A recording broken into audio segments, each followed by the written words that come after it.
And welcome back, everyone, to its Last Call. Last Call, the alcohol, only on the lastcallpodcast.com. And joining me here, well, the All-American, the NCAA championships are in the rearview window, but we're celebrating a lot of guys who won big. And this gentleman here was one of the stories at 157 pounds with a very impressive fifth place showing, All-American status, one of the rare few for the Illinois wrestling program. We're happy to have him on the show. I give you the pride and joy all the way from Illinois, Toulon, Illinois. I give you Kannon Webster. So Kannon hasn't hit you yet. You can now call yourself an All-American.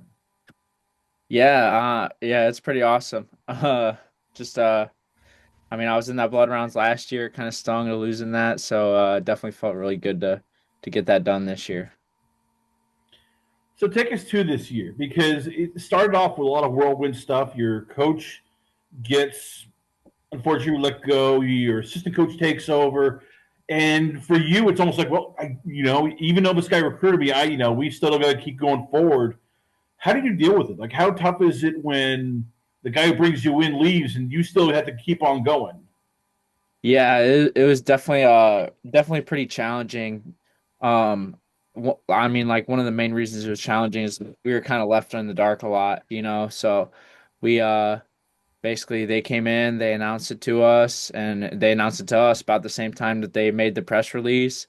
So we found out the same time as everybody else, and then yeah, for the next uh, however long, we didn't get any updates, no nothing from anybody. So it was just kind of seeing stuff on Twitter, whatever, all that kind of stuff. So yeah, it was definitely challenging because, like I said, like we just didn't really know what was going on.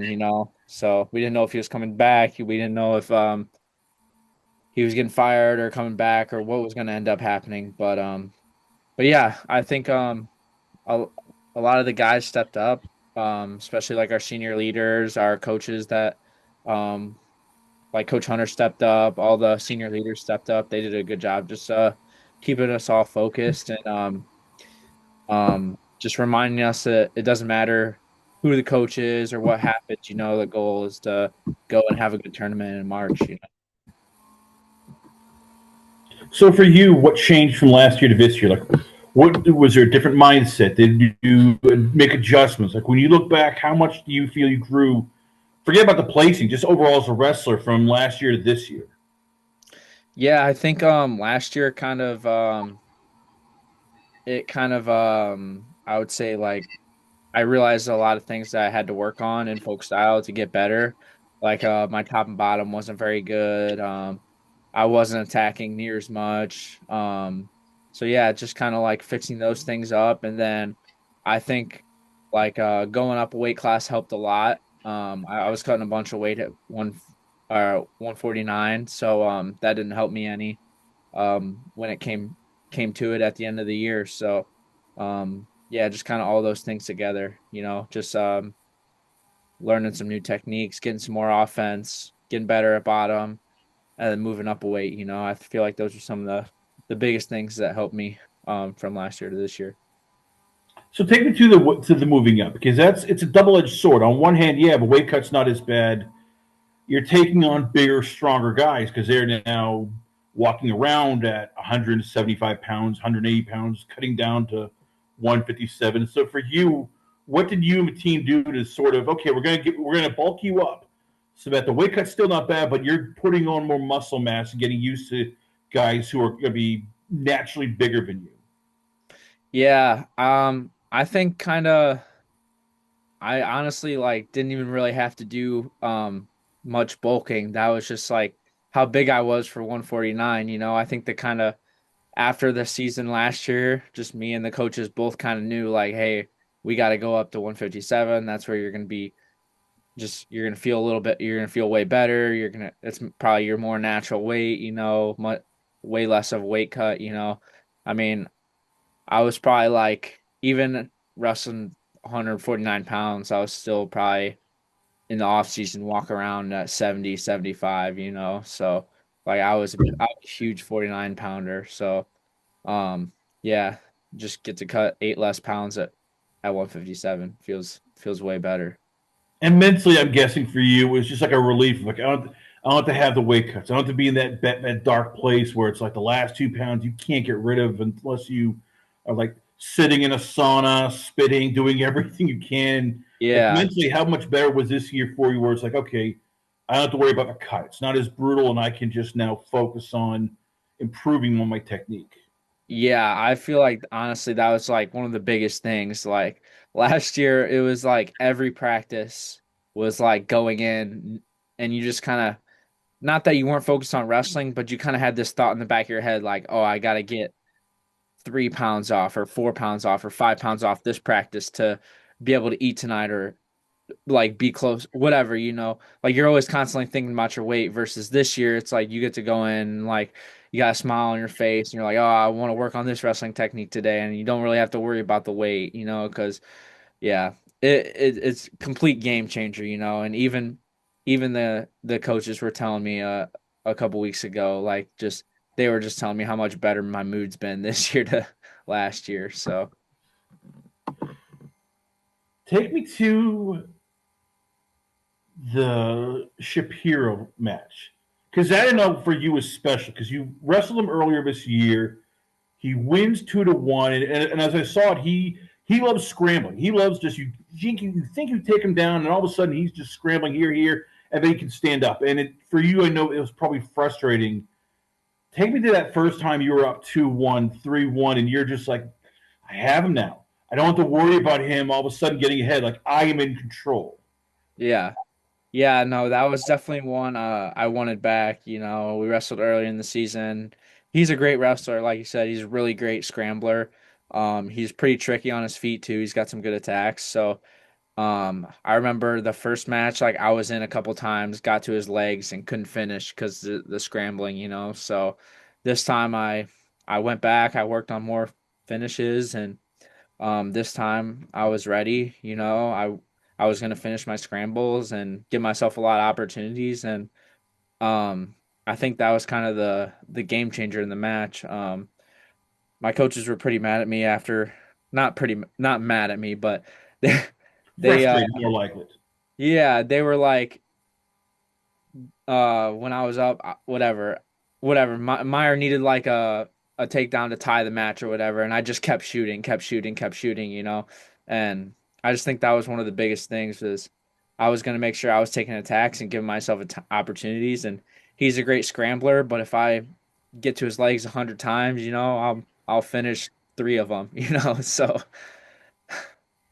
Does that help having that first match against him where after the second time around, you're like, all right, this is what he likes to do. This is maybe, and all of a sudden you see a tell, whether it's the way he's, setting up the shot, the way that he's maybe leaning this way or that way. Did it help that second time around where you're going, all right, I know what to do now. I know what, how to make him so that he can't just try to scramble his way up. I'm going to just plant him right on the goddamn mat.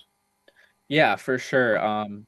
You definitely get a way better feel the second time around, or you get the feel from the first time, and you can kind of go back and you kind of have that head to head where you can watch that match again and kind of fix some stuff that went wrong. And obviously, it's not going to be exactly like the first one, but yeah, it helps a lot to kind of have that data to kind of to build off of, for the next time.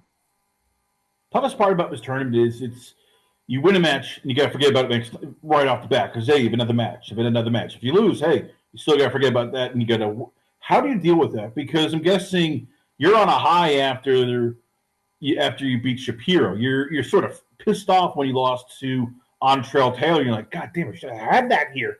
How do Right. you not let it get to you? Because I've seen it affect every athlete there is where they have a bad shot or a bad, pass or a bad round, and next thing you know, it snowballs. How did you deal with it? It helps to have those kind of long breaks where you're going back to the hotel and you're relaxing a little bit, but yeah, it is really just you got to focus for the next match. And part of it for me was I remembered to last year, where I lost in the quarters and then lost again the next time. I was a victim of the snowball. I let it snowball, and I kind of just I honestly I didn't want that to happen again, you know. So I knew like I had to be ready to go. I had to refocus for this blood rounds match because there's no way I wasn't going to be on that podium this year, you know. So yeah, just had to get my mind right and just do the next thing, you know, do the next right thing. The fifth place match, you win by medical forfeit. Because it's a war of attrition. If this is how it is in these tournaments, it's not, it's basically just stay healthy, survive. No bonus points for winning pretty or sexy. Were you relieved, or was there a part of you that's pissed off? Like, God damn it, I got on weight. I'm ready for another match, and all I do is not go out and go. Like anybody can do that. God, I want friggin' West Virginia kid. Yeah. Oh, yeah, for sure. He's definitely I definitely want to wrestle him. I lost to him my redshirt year at the Midlands, and that's one I've been kind of been wanting to cross off again, you know. That's kind of been a guy on my hit list I've wanted to wrestle, you know. So yeah, it definitely sucks that we didn't get to wrestle, but man, it's a meat grinder of a tournament, you know, and um I know like a bunch of people on the outside fans get get bummed out when people medical forfeit, but it really is like it's when you're down on the floor on the last day, it's like a war zone, man. It's like everyone's wrapped up, everyone's banged up, everyone's face is scraped up, you know, and so sometimes it just once you're on that podium, it's that was the goal, and um there's no sense in beating your body up anymore, you know.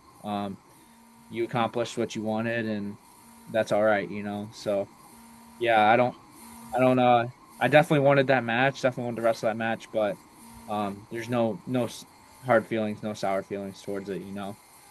Well, let's ask the most. We got to ask the most important question. What was the victory meal? Because after every fighter I talked to, whether it's UFC, boxing, college wrestling, after they win the tournament or after the season's over, like we can finally eat. We can bring, hey, you know what? We're near Chicago. Bring all the deep dish cheese pizza. No, no, no. I want a porterhouse. No, no, no. I'm thinking barbecue ribs. Like for you, what was like? Okay, I don't have to worry about making weight. I don't have to worry about getting shape. What was your meal where you're like, okay, I'm just gonna now feast? Yeah, I honestly like that first day I was like I really just wanted like a burger and fries and then ice cream after, you know. So just real basic, real but it definitely hit the spot. So What kind of ice cream? Because I'm guessing for you, it's like you're just enjoying it. Like I don't have to worry about working out, and you're like yeah. you're enjoying it rather than like crap. I gotta now go to the gym and work out for 2 hours. So for you, like, how just enjoyment was there? Where it's like, okay, I get to now celebrate after a year of just training, and just putting your body in peak condition. Yeah. Yeah, we have this ice cream place in Champaign called Jarlings, and it's like custard, and it's Ooh. really good, you know. It's like the local spot in town. They always got a line out the door. It's good. It's solid. So I go there and I get like maraschino cherries and cheesecake mixed in. It's pretty good. What made you go to the University of Illinois? Because you were a highly touted recruit. A lot of people wanted you. You stayed home. You stayed or nearby. You stayed in the same state, University of Illinois. Why was that? I mean, I know you mentioned your father's been an inspiration, that you wanted to stay local, but why was that the big thing when I'm guessing like Penn State, Michigan, Ohio State, everybody was calling you and you went, nope, I'm going to Illinois. Yeah, honestly, there's a lot of reasons. One of them was Coach Medlin, the RGC coach. He coached at the high school I went to. Um, Now that was before I got to high school, but I was grew up around that program when some of the greats were going through there, like Jacob Warner. So yeah, I kind of like just grew up around Medlin. Medlin was kind of my coach. He helped out at the kids club in town when I was training there. So when he decided that he wanted to come to the University of Illinois, I I was like, "Yep, that's where I want to go." He's been my personal coach. I want to go there. And then it just kind of has the added bonus. It's close to home. My parents are able to come to all our meets and stuff. It's pretty cool. And then um I don't I guess I have like a lot I have a lot of pride in Illinois wrestling, you know. As I was coming up through the system, you know, you wrestle in the summer for Team Illinois and you're winning junior dual titles and cadet dual titles and you're going to Fargo and you're winning Fargo titles for Team Illinois and there definitely is just like a pride factor for the state of Illinois when it comes to their wrestling, you know, and I just I didn't want to be anywhere else. I wanted to do it here in my home state and yeah, I want to keep all the good Illinois kids and I just kind of want to be a role model for them like hey, we can do this in at the University of Illinois. You know, you can grow up in the Illinois system and be really good, and then come to the University of Illinois, and we can make this university great, and we can do great things here. You know.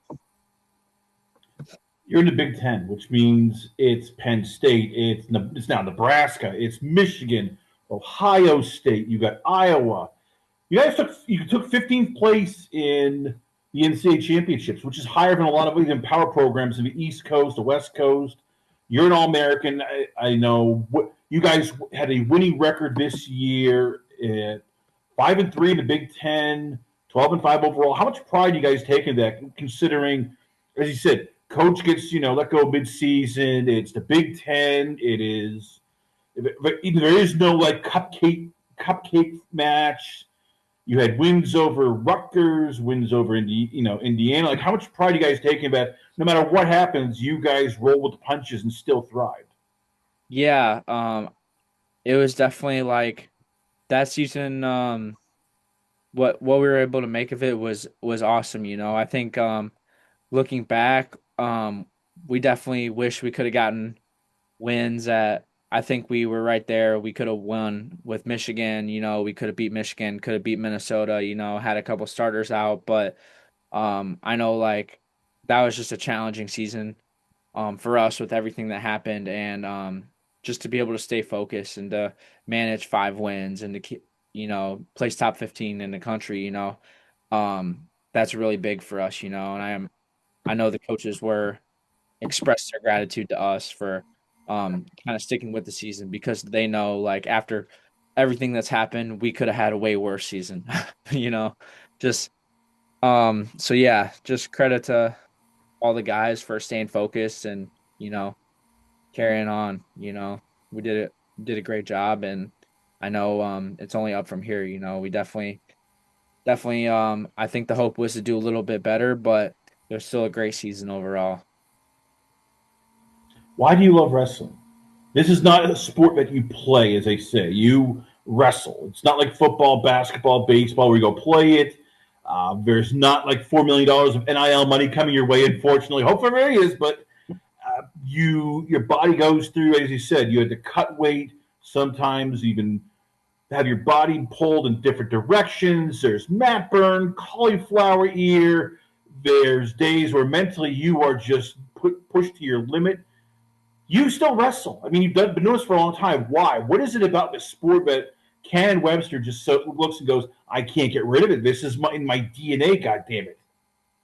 Yeah, I think it's kind of just that exact reason, you know, it's tough, you know, and there's definitely something to that, you know. If you're a wrestler, you're tough, you know. If you're around wrestling, you're tough, you know. So, and that's something honestly I think we as wrestlers take a lot of pride in, you know. It's just that toughness factor, you know. You get to walk around campus and know like, hey, I do something tough every day. I do something tougher than most everyone on this campus does, you know. So there's just kind of that, I guess maybe that pride factor about it, you know. I just love it because it is tough, you know. I love everything about it, you know. It's to me it's fun, I guess. Just that toughness factor of it. Last year you went to the tournament. This year you placed.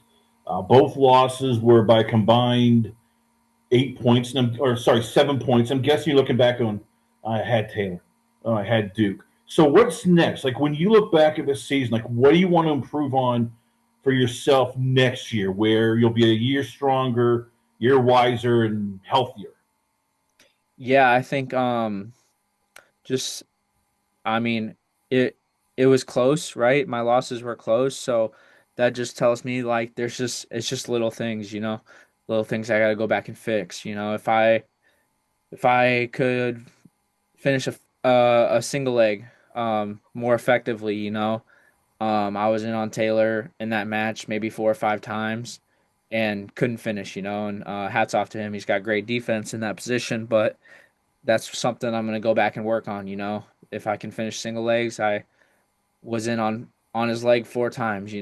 So if I can finish one of those, that changes the outcome of the match. And then yeah, I think finishing single legs, I'm going to get a little bit better at top, be able to ride people, maybe look for some turns, stuff like that. And then, yeah, I got a couple other things I want to work on, like short offense stuff, chaining attacks together. Just, yeah, looking to keep scoring points. You'll be one of the leaders next year. So how much does that change for you also mentally where besides your individual goals, you talked earlier about, hey, we're building something in Illinois. You guys were ranked in the top 15 teams in the NCAA tournament. You were an All-American. The team had wins against Rutgers and other Big Ten teams. Like, what's the mindset as the de facto leader next year where they're going to be looking at you going, okay, Kannon Webster is our guy. How does that change your mentality in terms of going from a wrestler who's looking up to leaders to now being the leader? Yeah, I I think there's a kind of not a whole lot to change, but just need to keep everybody focused. I think the leaders the past couple years have done a good job kind of changing the culture on the team a lot, and we're in a good place right now, and it's just all I got to do is just keep keep everybody on the road. So I really got the easy job. They got it started. They paved the road. I just gotta just not screw it up. So keep everybody focused and keep them doing the right things. So before we let you go, how much did it mean, as you said, being all-American? When you look back and it's like you you could have gone any place else, but you did it at Illinois. You could have gone. You could have easily just packed it in after a coach gets let go, but you didn't. You could have transferred out. You didn't. Like, how much pride do you take in that this year you can now say, "Hey, I achieved one of my goals. I am an All-American wrestler." Yeah, it's definitely something special especially to do it in a year like this. Uh it really is just a testament to just our me and the team's ability to just stay focused and just kind of shows how willing we are to face adversity, overcome adversity. It's yeah, it's definitely it's awesome to be able to say that in a year like this. Just with everything that's happened to still just put all that aside and just keep your head down and work and then to get on top of that podium. It's something really special. Well, there you have it, ladies and gentlemen. Once again, we are proud to have him on the show. I give you the Fighting Illini newest All-American wrestler and future now captain of the Illini wrestling team. I give you All-American 157-pounder himself. I give you Kannon Webster. So before we let you go, where can fans check you out at? Where's the Instagram, the Twitter? You probably have your own podcast coming up soon. Where can fans hit you up at? Yeah, most of my stuff's Instagram. I think it's just Cannon_Webster. I got a little bit. I got a Twitter too. I don't really do much on there, but mostly Instagram. Cannon_Webster. That's where you can find me. Kannon Webster, ladies and gentlemen, once again, always on a pleasure to have you on the show. We come back. We got a lot more going on here, only on it's Last Call. Last Call, the alcohol, only on lastcallpodcast.com.